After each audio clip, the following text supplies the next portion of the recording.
Welcome back to the Healthiest Home, where I'm Ainsley, And I'm Gerardo. and we're here to talk to you guys about all things health, fitness, and relationships. We are currently, let's just start off with relationships. Yeah, sounds because we are currently doing something that we strive to do every single year, which is do a little getaway, just the two of us, just for a couple days. And right now we're in beautiful Julian, California. So it stems up from the 777 rule. Those 3 sevens, right? 777, yeah. Yeah, 777. Where every 7 days we have a date night. Every 7 weeks we have an overnight.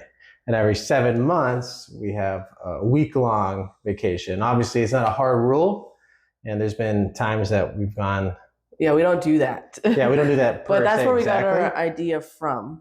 Because every 7 days we do go on a date night. Once a week, we go on a date night. It's very needed.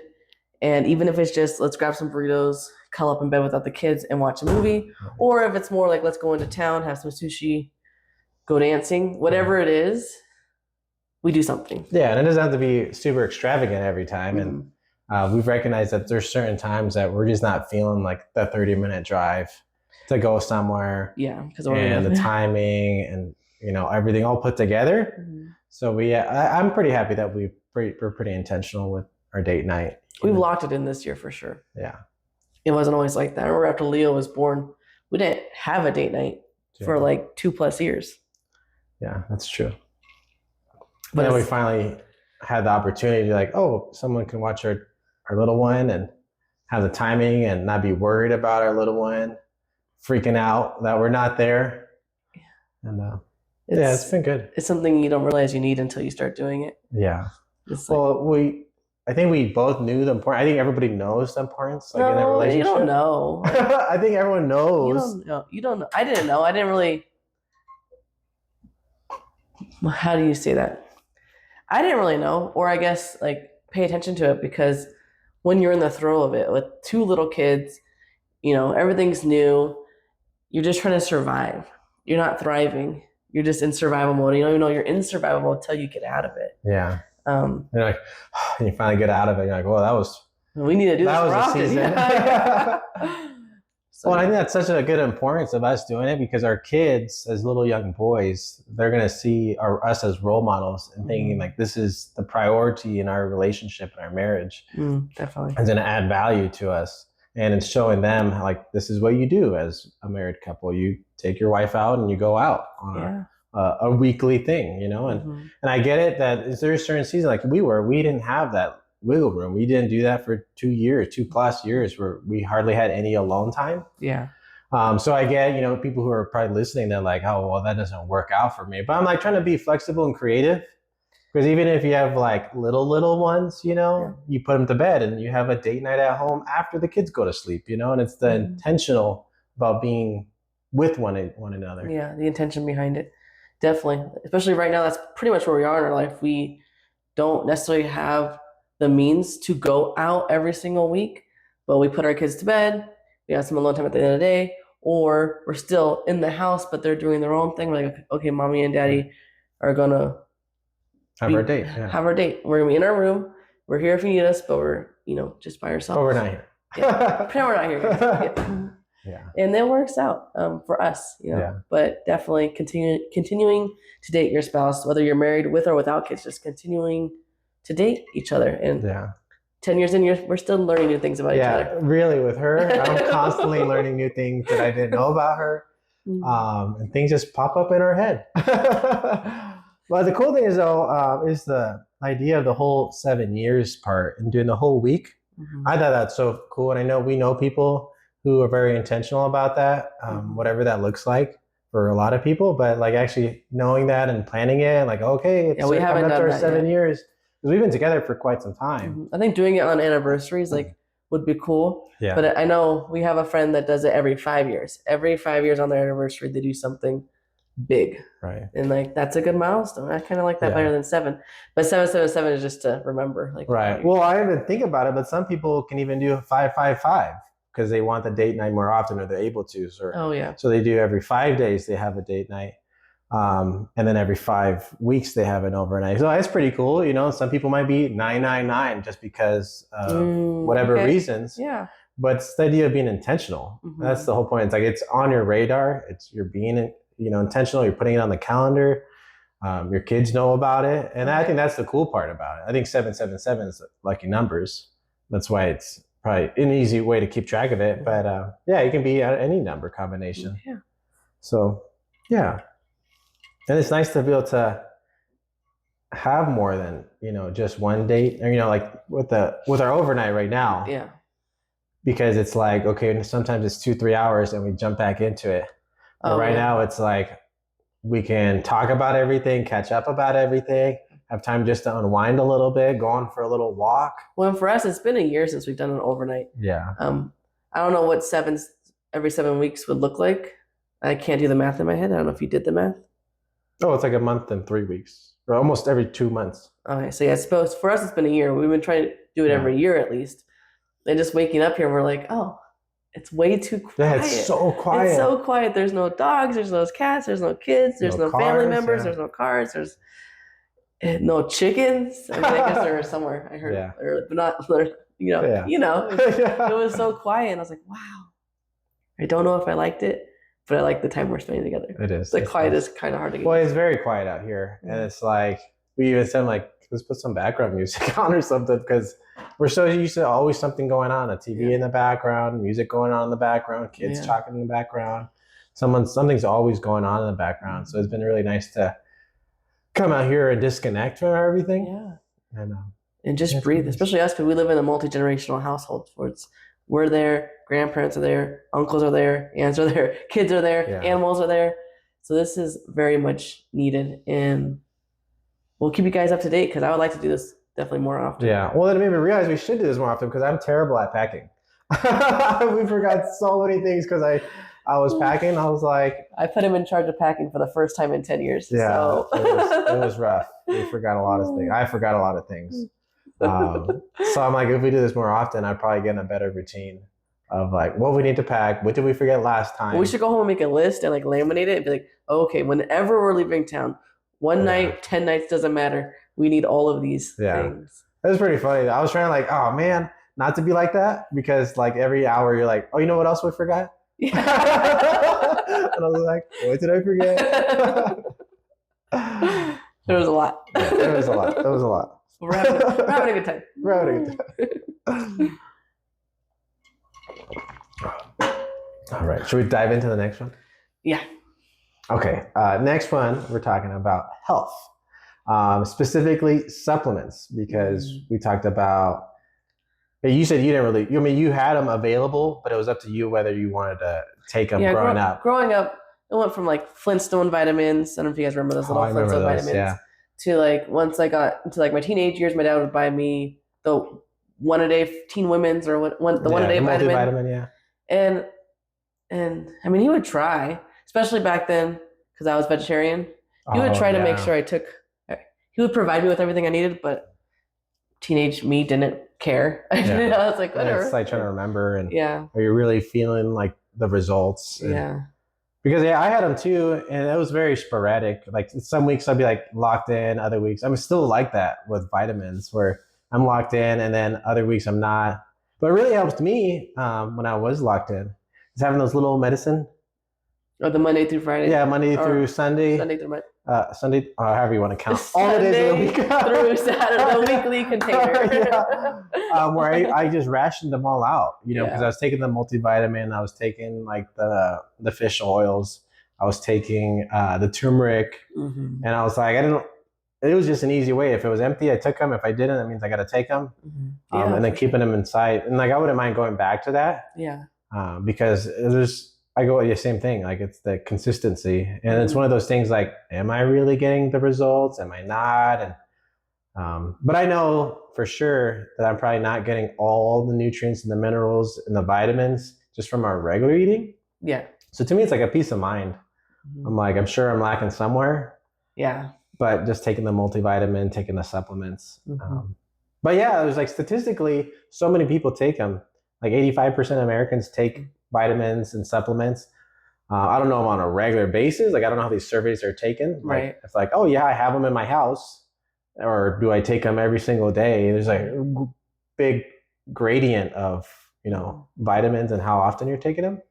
Well, you say vitamins and supplements, and it seems like your brain goes right to vitamins, where my brain goes right to supplements. Like when you said that, you want to talk about that? My brain went to creatine, electrolytes, and protein powder. That's where my brain went. Yeah. And I know taking the creatine and definitely my electrolytes, it helps me 100%. It helps me when I don't have it. Like when we were out for a week because delays and stuff, I felt it and my body felt it. And as soon as I started taking it again, it just lifts my mood. Like it lifts my mood. It lifts my energy. It's like, who needs caffeine when you got creatine? Like, yeah. Well, I mean, everyone should be taking creatine at this point. I mean, there's so much like good benefits of taking creatine, and it's not ridiculously expensive. Like like it used to be, right? Yeah, it used to be creatine pretty expensive. Used to be so expensive. That's why no one took it. Yeah, and a lot of people like have this what is it called? This false perception that it's only for like huge bodybuilders because of the name creatine. But it's like a natural ingredient that's like in food, like it's just a supplement, and helps with the hydration, helps with exercise, helps with brain function, helps just for your system in general. That's what got me more on board, the brain function. Like, yeah, it does give you like a pump when you work out for sure. But when I learned what it does for your brain and how like that study on the Alzheimer's, I don't know if you put it on, I don't remember or have my notes on me. But the increased brain function when they followed this group of Alzheimer's patients, when they started giving them the creatine, like that's amazing. Yeah. That's amazing. And I'm like, yeah. And then you get the non-flavored one and it's like so easy. Like there's some crazy flavors that we've tried. I accidentally bought them. Remember last time? No, not this time. This time I made sure it was plain. Nothing's wrong with flavor. If you guys like flavor, that's fine. But that one time I actually got the Rocket Pop one. Oh, we got double. And I was like, like, it tastes like a Rocket Pop, but that's not what I want right now. Yeah, I don't crave that like first thing in the morning. And that's like when I like to do it. I just want to be able to like knock it down, make sure I'm extra hydrated. Right. Especially with the salts and electrolytes, because you have the salt and electrolytes, one flavor, and the creatine, a different flavor. And sometimes I mix it all in with my protein shake, which is another flavor. That's too much. There's so many flavors. It's a party in your mouth. Yeah. Well, sometimes it's pretty good. Like that peach one you got? I like the peach. The peach electrolytes, one? Yeah, with the electrolytes. I mixed it in with the vanilla protein shake. I was like, this is actually kind of good. I think I'm onto something here. Playing around with the flavors. But I noticed it too. When I didn't have it, especially when I'm at work, because I'm in the heat all day. Yeah. I'm sweating all day, and I'm drinking a ton of water, but it's not necessarily helping me because I'm losing all my salts. Right, you know. And, salt. I try to eat pretty good, and because I know food has a good amount of electrolytes, but now I'm like on those sweaty hot days, and I'm drinking so much water and I'm flushing it out. Yeah, it's really good for me to have those, and I noticed that like I get headaches more if I don't have the salts and the electrolytes and the creatine in my system. Right. And my day just goes a lot smoother. Like I feel good, like you're saying, like I just feel good on a regular basis because that water is actually retaining in my body, right? Rather than just making me, like, it's not more dehydrated, but like in a way, like all that extra water that I'm doing because I have no more electrolytes in my system. Water on its own doesn't always do the trick. Exactly. Especially when you're moving and sweating and you're in the heat. So I'm really glad you got them. Yeah. And it was a little bit delayed, but it's all right. Well, you said something interesting. So you like to take everything in the morning versus in the afternoon or at night. Why is that? To me, it's like I'm setting my body up for the day instead of like a recovery, which is also good to take, salts and electrolytes for recovery. But for me, it's like I want to maximize everything in the morning because throughout my day, I'm feeling I'm losing stuff. And I need that extra oomph. Okay. Versus in the day, I feel like I'd barely get through the day and then I recover at the end. Right. Which, I mean, sometimes I even do both because, you throw in a workout in there, you throw in a long day at work and it was extra hot. I'll do both. Yeah. I'll do one in the morning. We both work outside. So yeah, I take it throughout the day as well, but I like to start my day off with it if I remember. Yeah. Or even during your workout too is even good. Yeah. Especially, at the gym, a little shaker bottle, staying hydrated because I have a habit of forgetting to bring water or anything, like any bottle at the gym. So I'm like having to stop, go walk over to the water fountain, take a couple of gulps, I gotta walk back rather than like take hydrating as much as I need. it's kind of like, oh wait, I gotta remember to drink water. It's been like 3 sets, and I'm like, Yeah. real thirsty. So it's definitely handy. Like you're always saying, you're always reminding people to carry their water and have it with you because it's so easy. Oh yeah. At least in my opinion. Well, you don't have a fun cup. You gotta get you a fun cup. I need a fun cup. And then just staying hydrated and doing little stuff like that adds so much to your life. Yeah. But yeah, I do think of I guess like vitamins and gummies when I think of supplements. Yeah. Like vitamin D or something, or an extra. Like I like the vitamin C. Like when I'm on a vitamin C hook. Yeah. I was like, I know that's helping me too because I feel like I'm more it's boosting prone. your immune system. Yeah, and especially with things going around, like I didn't know until I was sick that like 3 other people had gotten sick, and like, oh yeah, I know this person that's also sick right now. And I was like, I didn't know something's going on right now. Yeah. So it's always having it. Yeah. So we were talking about the gym. What's your favorite thing to do at the gym?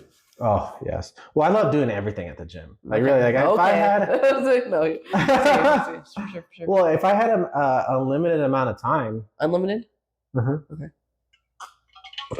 I'd probably do all my major compound movements, which to me they're so functional, so practical. Especially because I'm at work, I'm picking the things up, I'm lifting things sometimes heavy.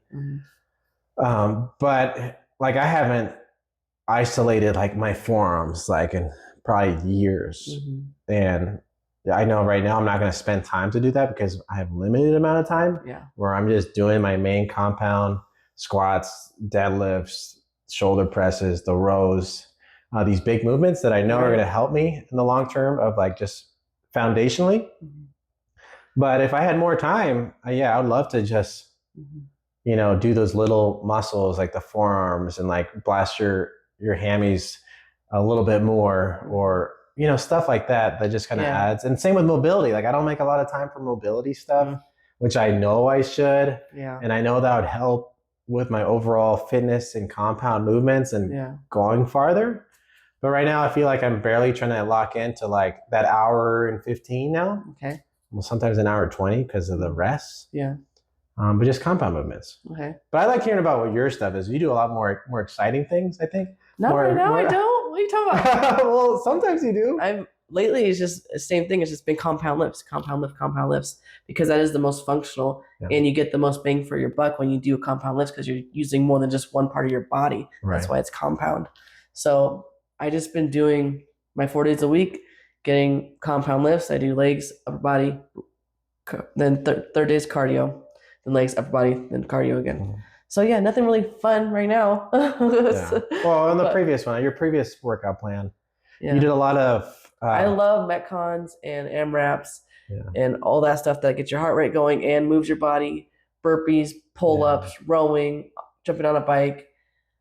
But this past few weeks, that's not been what I'm doing because I'm just trying to get that bare minimum. We talked about non-negotiables. Yeah. And just doing that. So I've been doing a lot of compound lifts too. But again, the most bang for your buck. You burn a lot of calories doing them. You're getting your heart rate up while you're doing them. You're using multiple body parts, and you can do it quick. Yeah. You can be done in 30 minutes. Yeah, it can be very taxing. 30 minutes or less. Yeah. Which I like way more than cardio. Just not cardio, like running on the treadmill. Oh, so boring. Yeah, because sorry. If you love treadmills, power to you. Well, like I really only run to get better at running. Like I'm not really using that to get good at anything else. Because I can be doing other things to get good at those things. Yeah. But like running, like really is taxing on my legs. Like especially we go 3, 4, 5, 6 miles. Yeah, like my legs are fried, but it took me an hour, and it's somewhat boring. Rather than like you can't squat for an hour. Oh yeah. Like you cannot. I mean you can. You can. You can like build up, but like you're really. If you're doing like 5 minutes rest, like to build up for your next heavy one, you can. You could. You really stretch it out and go real heavy. And then you probably feel that way even more than that run. So that kind of proves the point, like the most energy output. Yeah. And then also, you're not just working on your legs. You're working on your core. You're working on your body because to stabilize the back, to stabilize that squat versus going for a run. Yeah. And that's kind of how I felt with like biking too. I'm like biking was all legs really. I mean, you're doing a lot of to like stabilize and core, but like you're not getting really an arm workout when you're biking. So I don't know. I've been enjoying compounds, and it just makes so much sense. It does. I think the longevity of it and how I think it's giving more value to your life, more value to your body, more value to your physique, and you're going to carry that with you long term. Yeah, yeah, definitely into like old age. Like they say, like if you're getting to your old age and you should definitely be able to do a squat or be able to do deadlifts. Those are like the most like biggest movements that are going to add value to your life. Yeah. Just because they do so much. You're walking, you're getting up, you're sitting down, you're bending over to grab stuff. There's things that you're always going to be doing in life. So those are definitely movements that, yeah, you should be working out in forever. Yeah. And then we talk about like how back in the day, like I feel like we didn't even do that many until like we just got into it. Like doing regularly. We did the timeline, or we were talking about this timeline earlier this morning, and yeah, it feels like we're doing it for a while, but I think the consistent weightlifting probably just, on and off for 5 years, but just these last year and a half, 2 years, we really dialed it in. Yeah. And like we've taken breaks with them. Then I feel like this last 6 months we've super dialed in. But yeah, we started weightlifting probably about 5 years ago, and then I took a CrossFit class 3 years ago. No, this timeline's off. Longer. I think 7 years ago is when we made that home gym. We lived up north, and we started getting into weightlifting. And then 5 years ago, I took that CrossFit class and really was like, this is fun. Because I remember before, back when I was a cardio bunny and you would try to get me to weightlift. Oh, so I'm like, boring. This is so boring. Yeah. I was like, trying to get her to like do a regular now bench I press. love it. She's like, this is annoying. Like, who wants to do this? And I was like, trust, babe, trust. It's good. I had to figure it out on my own. I wouldn't listen to you. Well, the CrossFit was cool because when I would do your CrossFit workouts, there was so much like mobility and flexibility within the heavy weight. And I was like, I can't do any of these movements. I can do a bench. I can do shoulder press. I loved teaching you to snatch. The snatch was a very complex movement. And to be able to do it properly with good form. And obviously you can't just first time put a ton of weight and try to ego lift a snatch or a clean and jerk. These movements, I was like, they're really cool because they really amplified my weak points. And I was like, they show my goodness. You learn quick areas of improvement, we call it. Yeah, exactly. So that was kind of cool. That was very humbling. Not that I can like bench a ridiculous amount or squat a bunch amount, but those movements are very doable for me where I can like, okay, I can see what I need to work on. I can see where my alignment is, where those movement, like the CrossFit stuff, I was like, wow, like I can't even do a simple movement with lightweight because my mobility is so lacking. Yeah. But that was cool. That was fun. That was a good mix because trying to get you to do my regular routine, even like right now, my routine's like, I'm okay with that. Like it's the same movements. And having like doing the movement for the movement's sake is okay. But now having like goals and trying to build on strength, and it's just about mindset. Like now I can go to the gym. I don't have time to go take a 45-minute class or anything like that. So I can go to the gym, hit my 2 compound lifts, maybe do a little bit extra, some accessory, and get back to work. Like in chasing these little goals, even if they're just number goals, like, okay, I want to get stronger, I want to lift heavier. Yeah. Where am I at now? Where do I want to be? That keeps the motivation going and keeps me being disciplined. Yeah. And it's cool that we both got more well-rounded. Like for a while, like you only did legs. I only wanted to do upper body because like most guys don't want to do legs. Most women want to do legs, but avoid their upper body. But they were actually getting in a really well-rounded routine where definitely it's hitting upper body and lower body on a regular basis. And so I'm catching up to you on upper body. You got to watch out. I know you're really pretty strong and you have more mobility than I am. So like you're able to get a deeper stretch and work it a different way, which is awesome. Yeah. Your upper body really, what's it called? Responds to the movements. Yeah. And I get that it's your background with like swimming and water polo. And I was like, I don't have any background anything other than running. Yeah. So thank you for joining us, guys, and being a part of this conversation. Let us know what you think, what your opinions are on the topics that we talked about. And thanks for coming. If you like what you heard and watched, give us a like and subscribe to our video. See you next time, guys. Bye. Bye.